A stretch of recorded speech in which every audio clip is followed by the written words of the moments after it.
Welcome to Social Media, straight talk about social multimedia.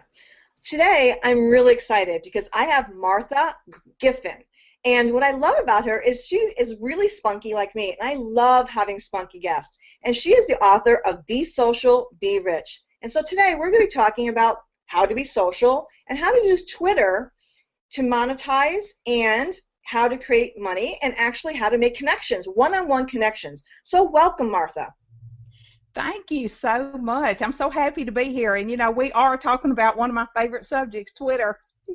And we are going to address your current situation. So let's get that out of the way right now. So Martha is in the South, and her air conditioning's gone out. So you might see her waving. You might see her wiping her face. You might see her sipping some water. And you know what? It goes perfectly with her accent. And I have to say right now, I love her accent. I love her voice, and I'm just really thrilled to have her here with me. Thank you so much. Yes, I'm in an unusual situation. It's hotter than normal in my home, but it's okay. You know what? We just go with it.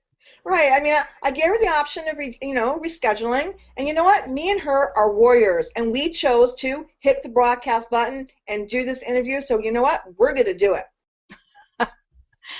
Okay. I have a law degree, but I'm not a practicing attorney. So just so you'll know.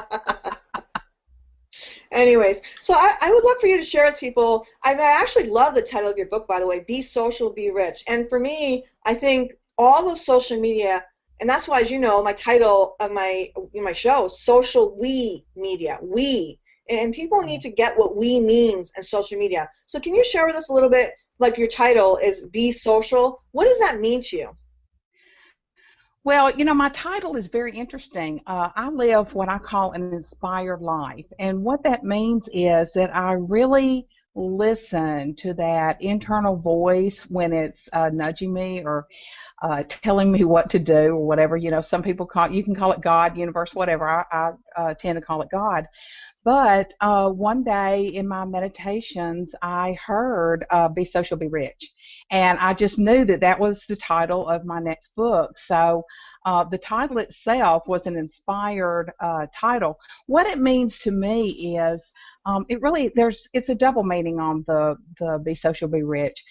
Be social. Obviously, if you're social on the social media sites or if you do a lot of networking, you are definitely going to increase your bottom line for your business.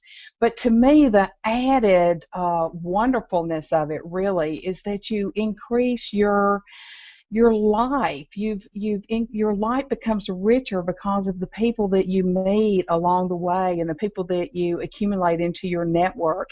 And so really there's a double meaning there on the riches. You are definitely going to increase your bottom line, but your life becomes so much richer because of, the people. And so I would love to actually expand on that because I think a lot of people, I think social media and actually the internet, let's go into the internet. I think a lot of people, there's some people are really afraid. It's like, oh, there's a lot of loony bins out there, there's stalkers out there and all that. And so what I'd like to go back to what you said is the connections and that our lives get richer. So when you say richer, and so where I would like to go with that is most people only think of the monetary. And what I would say about that, it's not just monetary. Richer is the connections. And I actually did an interview yesterday, or actually 2 days ago, and we talked about that connection, that richness of actually our soul, our mind, our spirit. And when we meet people, our hearts grow, our beings grow. It is that connection. And like you said, whether it be God, whether it be spiritual, whatever you want to call it. And I think that we need to get out of that mindset of, again, if we think we're going to have stalkers, if we think the internet is bad, we're going to draw more of that. I think we need to really kind of get into that intuition, and what we focus on expands. So if you want to attract people that are good, if you want to attract people that are of the abundant mindset, and whatever that word means to you, you're going to attract more of that. If you're going to be focused on people that are, misers or are negative or whatever that is, you're going to attract more of that. So that's another reason why I love the title of your books. I really love the fact that you tie in Be Social, and like you said, the word be rich is not just be rich as in monetary or your bottom line. However, it is enriching, and so that's why I'll say enriching your life. It's not just rich, It's Yes. enriching your life. Yes, absolutely. I mean, that is what, people, I'm just a people person. So to me, social media was just such a natural fit, because it was just yet another way to meet new people. Now, I know what you're saying, that there's stalkers, there's crazy people. You know what? They're everywhere. Um, Exactly. and if you're really going to use social media, you just have to be aware of it and you have to use it with integrity. And like you say, like attracts like. So if you're using it in its proper manner, chances are you're not going to attract, the stalkers and things. Obviously, on all social medias, I get direct messages from, goofballs wanting to, telling me I have a beautiful smile, can we meet, yada, yada. Obviously, they have not read, my profile that says I've been married almost 35 years and I'm happy. So, you just disregard those, don't answer them, and just go your merry way. You mean on Facebook, the other mailbox? I just cleared out 90 messages. Oh, you have such a beautiful face. I'd love to meet you. Please inbox me. And it's like, we all get those. And again, it's Yeah. common sense. And the other thing that I find really fascinating, especially and we're going to get to Twitter in a minute, especially I just want to address Facebook here for a minute, is what people don't get is I don't know why people don't have their pages public. And this is where I'm getting at, whether you're talking about the stalkers and all this other Mhm. stuff. You can still have your pages public. All it takes is a little extra work in terms of monitoring your pages.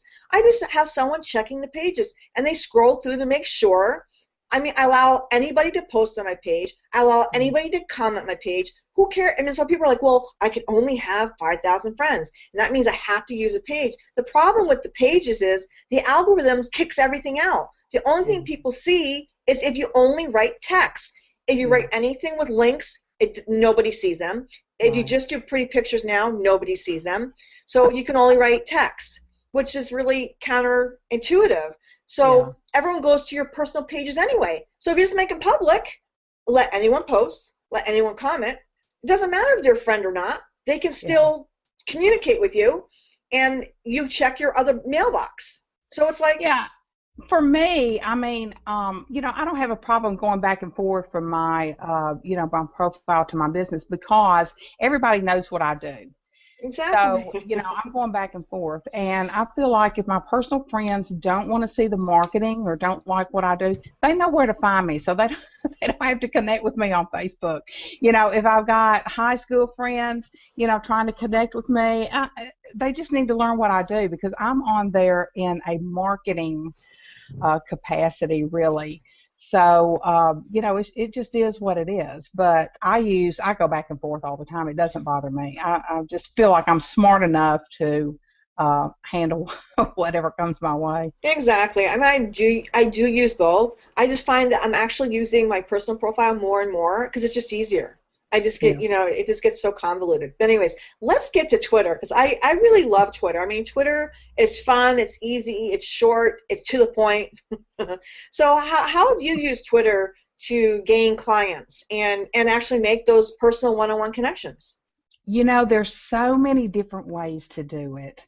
And I use many techniques. But what I like about Twitter is people are right there in the moment. If you're having a conversation on Twitter, they're not going anywhere. They're going to stay there and have the conversation, which to me is so different from all the other sites where you might post something and then come back in 2 hours and answer what somebody said. Twitter is really not like that. It's people in the moment. So that's what I like about it. You can jump in a conversation pretty quickly and insert yourself where you might be needed. One of my techniques is just to jump in conversations that are going on about social media or something that in my niche, something about blogging maybe, and just add to the conversation. I try to add value, and that way I tend to get noticed more, I guess. So you said something that's key right there. You add value. A lot of people don't understand how important that is. Nobody's going to want to, it's like a lot of people just want to take. They want to Mm. actually, drain your brain of information. Can you help me with this? Can you help me with that? Can you help me with this? Who do you know who does this? Who do you know? It's like you need to give first. The more we give, then it does come back. And the funny part is actually, you know, I'm not going to mention names here, obviously, but anyways, there was a pretty big coach one day who we were talking about giving, and actually the book The Go-Giver, and I was talking about the book The Go-Giver by Bob Berg, and this person was like, well, I don't like to give because you get taken advantage of, and I was literally really taken back because the person who said this was actually a pretty esteemed speaker and had written several books, and I was like, whoa! I was like, I couldn't believe that this was coming out of this person's mouth, that this person had written several books, who actually spoke, actually said that, they were afraid to give because they would be taken advantage of, and that this person had a policy of telling the person who would ask something of this person that they would ask them ahead of time, well, if you want something from me, then my protocol is that you need to tell me ahead of time when you're going to reciprocate. So if she was going to help them, no, seriously. So her referral program was that if she was to refer for you, she needed in advance a written thing that stated when you were going to reciprocate for that person. Because I don't want to say it's a he or she, but you understand what I'm saying. Yeah, but I don't even get that. I don't even get that mindset. I mean, right, that's so foreign to me that I don't even get it. Because so I was so taken back. Yeah. I actually wrote back and I said, okay. I said, and I just let her go back. I let her, state her mind, and I realized that I said one or two things, and I really got really clear that no matter what I said, the person wasn't going to be able to hear it. So I just said, okay, thank you for sharing, and I left it at that, because I realized no matter what I said that the person wasn't going to be able to hear it. And the funny part was the person had a need to keep coming back and defend the point of view. So it was like, whoa. But anyways, so yes, as you said, you need to add value. You need to give in order to get. And the funny part is, we will naturally get anyway if we give. It just naturally happens. Whether we understand that or not, it is a natural law, if you will, energetically, even if we don't understand it. Now, the catch, though, is we have to give without thinking we're going to get. I mean, you can't give with the expectation that if I give to Martha, Martha now owes me. So that's the catch. If we just give naturally, it'll naturally arrive back. If I give to Martha going, okay, I gave you one, now you owe me one, that doesn't work. That's the unconscious monkey mind saying, okay, now Martha owes me. It's just the naturally giving of value just because that's our nature. Right. Well, and Twitter is such a great place to give because on Twitter you have the opportunity to use the retweet. And when you retweet what someone has said or a blog post they put out or an article or just, an idea that they have, that's a way that you're giving automatically. You're saying this person has written something I think is noteworthy, and I'd like to share it, with my followers also. So to me, just the fact that you can retweet on Twitter, there's a real giving spirit there, in my opinion. But the Twitter stream is, it's getting somewhat noisy. I will say that it's as time goes on, it's getting noisier, and there are a lot of people on there that are just what I call blasting. They're just it's all automated. They're either blasting out quotes, content, whatever, but you can tell they are never there. And you know what? To me, they are missing the opportunity to pick up clients, to pick up prospects, to engage with people who might be joint venture partners at one point. They're missing opportunities to really expand their brand. So I really don't even understand. To me, that's someone who's just using it for advertising purposes, really, and they're missing so many opportunities. So you brought up something that is kind of a pet peeve of mine. So let's talk about that, because thank you so much for bringing it up. So I do not ever automate, and it's so funny because I get so many people that argue with me on this. To me, if you're automating, why are you even wasting your breath? I'd rather hire someone. I'd rather hire a person. I hire an intern to do what I want put out there with a physical hand than to automate. Because to me, then it totally, what you said, it defeats the purpose of even being on Twitter. Why are you on Twitter? Like, why are you? Well, Why I are think you I should blasting? qualify. I need to qualify how I said it because I'm talking about people who are only automated. Right. Well, Because that's what I I'm use talking some, about. I I've use heard some you. automation. I use Right. automation mixed in with real time me being there conversations. No, no, I I do some heard you. I heard you. So yeah. that's where I'm going. I am talking about people that only automate, Okay, and okay, I'm talking about the blasting. Because for right. me, it's really irritating to go I'll go through my feed and I want to retweet some people's stuff, and I'm going through a feed that for me, okay, let me clarify too. Let me be a little more specific.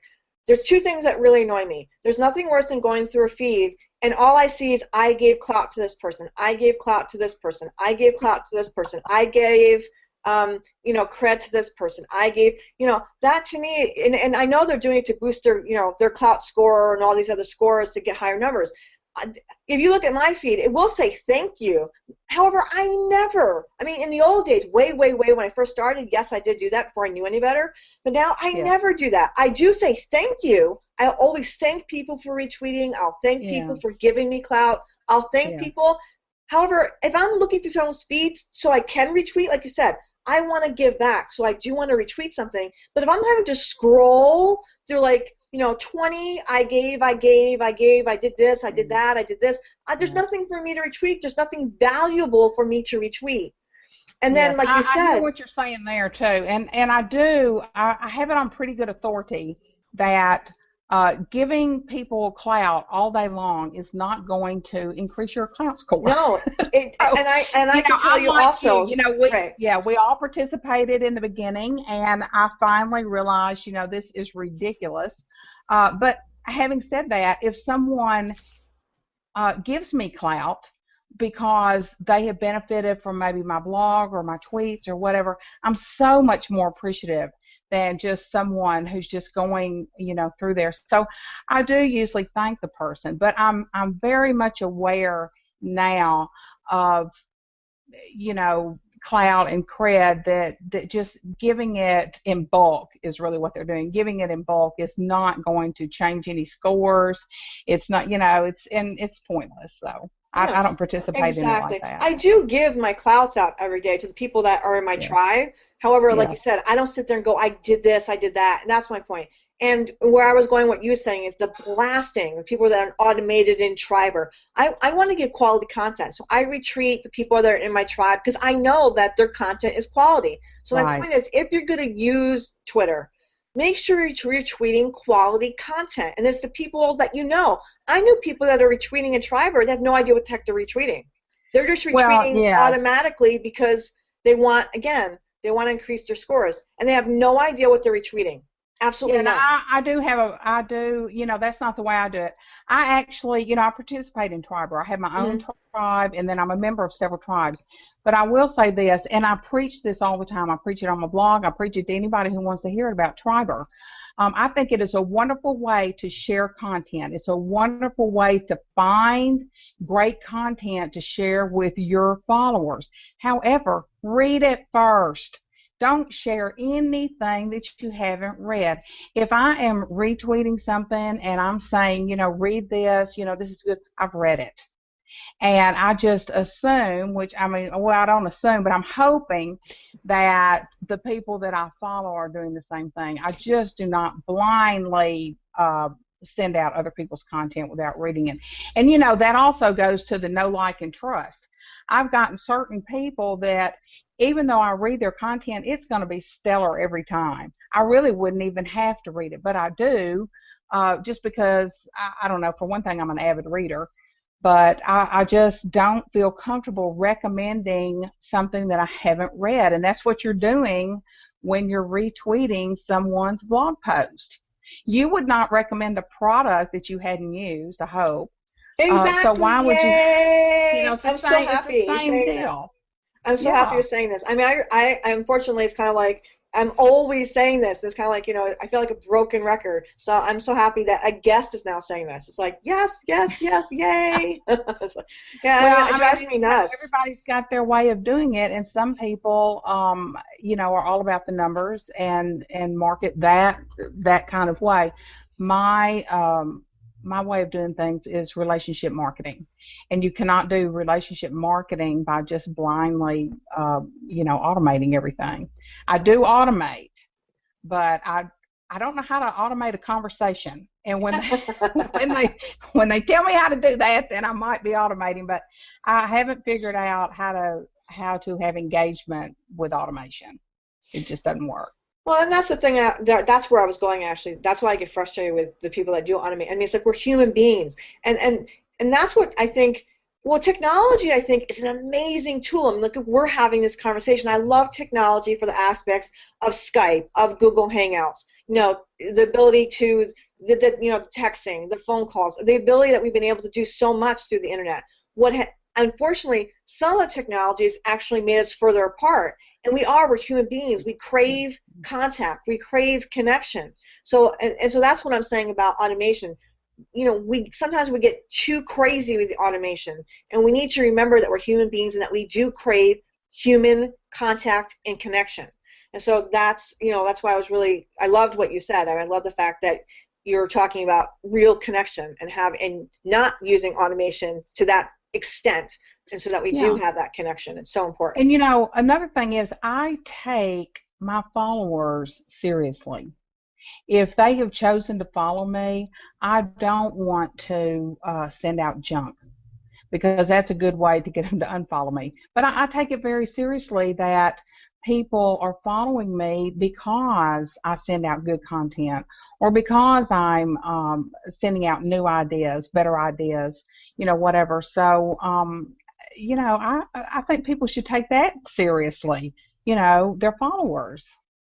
So what are you? Okay, you're gonna love. So I would love to get your thoughts on buying fake followers. Oh well, I mean, there's one answer to that. Never, ever, ever do that. You can manipulate numbers, but you cannot manipulate results. And here's the thing: if you are using Twitter or any of the social sites for your business, what you're trying to do is cultivate prospects and turn them into clients, paying clients. And so what good is buying a bunch of numbers that won't convert for you? I mean, it used to be, I think people are getting more aware that the numbers didn't add up for a while. What's the point of having, 50 gazillion followers if none of them are buying your products? We are using it to grow our businesses. We're using it to make money, and there's just no point to having all those followers if they're not going to convert into some type of dollars for your business. And I don't mean that to be no, I agree with you. But I don't get buying followers. I've never have understood that. So I know, I absolutely agree with you. Actually, I've gotten to the point where my shows get over 2,000 views a week, and so I got to the point where I actually there's in Vimeo you can actually, what do you call it, untick the marker so that people can see how many views they're getting. Because here's where I finally got on YouTube. You can see how many views you get, and you can buy fake views now. So I finally decided I was going to make a different decision. I didn't care that people knew or saw how many views I got. And on Vimeo, the problem with Vimeo is unless you're a Vimeo user, you can't like a Vimeo. And so if you're a consumer and you go to my Vimeo channel, it looks actually not good, because it looks like there's no views or no likes, because like I said, unless you're a Vimeo person, you can't like the Vimeo, and people have to register to do that. So I finally said, you know what? I don't care if people think that I have 10, or if I have 20, or if I have how many views I got. So I finally disabled everything. So people go there, they're just seeing the actual quality. They're actually seeing our interview. They're seeing the content. I don't care. I know how many views I'm getting because I can see the back office. I can see that it's getting over 2,000 views a week, right? And so I wish YouTube got away from that as well, because people get caught up in their head with the numbers. And the funny part about it is and I know that for a fact, 'cause I did a lot of research on it, that most of the views on YouTube they're finding out more and more now, like Twitter, are fake views. People paid to get those views. So the people that got 100,000 views, most of them are bought views. So I'm Mm. like, ooh, I want nothing to do with that. So that is another reason why I Yeah. moved all my channels. I still have a lot of the interviews also up on YouTube. However, that is Hmm. another reason why I actually moved everything over to Vimeo. So now I Well, have all 4 channels on Vimeo.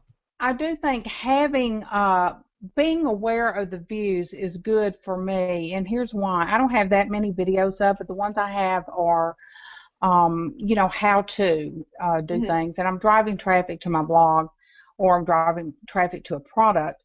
The reason I like to know the number of views, because if it's a very small number, I know that I need to market that video. So I'm really looking at it from a different point of view, because they haven't been bought.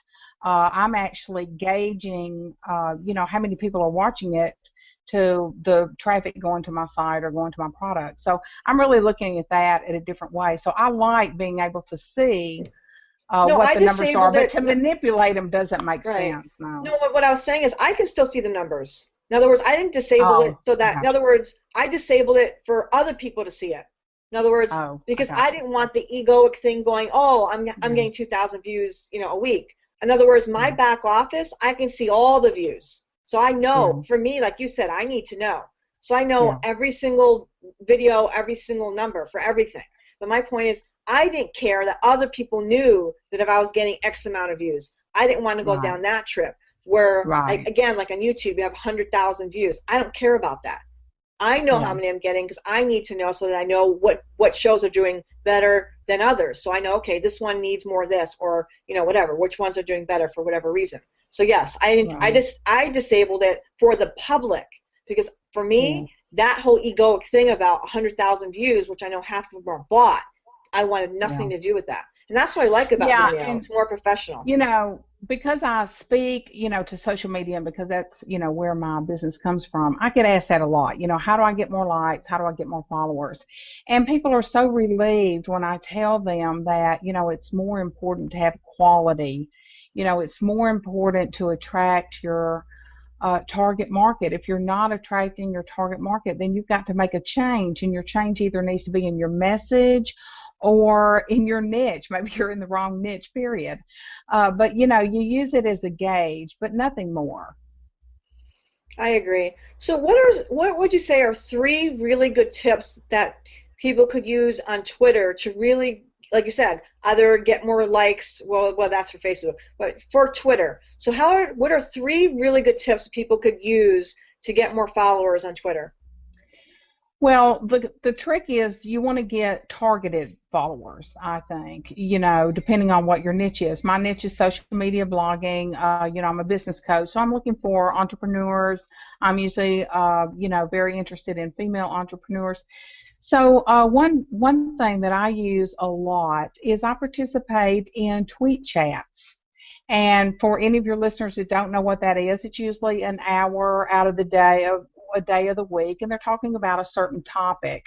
One of my favorites, and I always give a shout out to this one, is Blog Chat, because I rarely miss that one. It's on Sunday nights at 8 o'clock, and the reason I go to that one is because so many of the people that come to me as clients are already blogging, or they're wanting to blog, and so I teach a lot of bloggers. And the reason I go to that chat, it is not my chat, I don't run it, but I go there to see what the new bloggers are, wanting to know. And what I do is I, again, add value to the conversation. Whatever the conversation is, usually I've already experienced it, I've been there, I'm struggling with it maybe, or I've got a solution for it, and I just continue to add value to the stream. Well, as I do that, people are noticing that, and so I will pick up, new bloggers from the blog chat. Well, those are people who are in my target market. So I will definitely, the next week try to make some kind of contact with them, ask them how they enjoy the blog chat, tell them it was nice meeting them, ask them if there's anything I can do, tell them that they can get a special report from me about blogging, so I'm actually extending the, the engagement. So you find that some of the tweet chats are a really good tool to find new clients by adding value in the Absolutely. conversation. Yes. So Yes, what would absolutely. be another one? Well, and one more thing about the tweet chats, things come out of those, not just finding, more followers, but people to partner with on projects. As they see that you know what you're talking about, and you see that they know what they're talking about, sometimes it's a match made in heaven, and it may turn into a joint venture opportunity, or it could also turn into some guest blogging. In my case, it turned into I've written a couple chapters in some best-selling books, and from it was just strictly from conversations that I had on Twitter. So I think it's always a good idea. Always follow the leaders. Whoever the leaders are in your niche, follow the leaders. Try to engage in conversation with them and follow who they follow. You're trying to build a network that is responsive to you, and you can be responsive to them. So that's really how it starts. Another good tip is to try to speak to or have a conversation with at least three people every day, three new people, and see where that leads. Just Hmm. jump in there. Whatever they've said, it could just be good morning, and then you come in and say good morning from, in my case, good morning from Alabama. Start with the weather, just just like you would in real life, and go from there. It's just you have to be focused, and you have to know why you're there. If you're over there just chit chatting away, chances are that's how you're going to end your day, chit chatting away. You have to have, I call it social focus. I love the threes. I'm all about threes. I'm all about trilogies. Oh yeah, So I yeah, love yeah, threes. It's like it's yeah, also kind of like the pay it forward threes, the yes, ripple effect. yeah, I love trilogies, so I love that one. And yeah. let's end with one more really good tip. It could be for Twitter, it could be for social media. What would be one more golden nugget you'd love to leave the audience with? Gosh, there's so many that are my Anyone, favorites. pick anyone, could be anything related to the social media spectrum. I'm going to end with something that I really hope people take to heart, and that is be yourself.